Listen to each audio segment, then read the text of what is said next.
Ukiona mtoto yoyote wa kimaskini anapambana usiku na mchana, sio kama anapambana kwa ajili ya kushindana na wewe au kushindana na mtu yoyote. Anapambana ili siku ya siku apate nafasi ya kumpigia simu mama yake mzazi, amwambie nenda duka lolote la nguo, nenda kachague nguo yoyote nitakulipia. Amwambie nenda kwenye kibanda chochote cha simu, nenda pale kachukue simu yoyote nitakulipia mama yangu.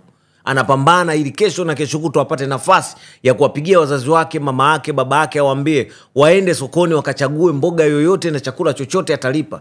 Tunapambana ili kesho na kesho kutwa watoto wetu waje waambiwe na watoto wako kwamba wanalinga na magari ya baba zao ambao ndio sisi.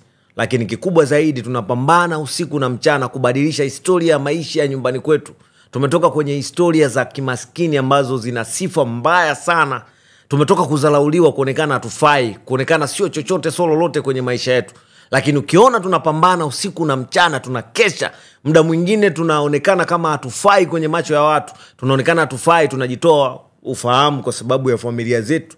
Tuna watu wengi wanatutegemea nyuma yetu. Kwa hiyo ukiona mtoto yote wa kimaskini anapambana, bro, usihangaike kumshusha, usihangaike kumuona hafai, usihangaike kumtengenezea mazingzong.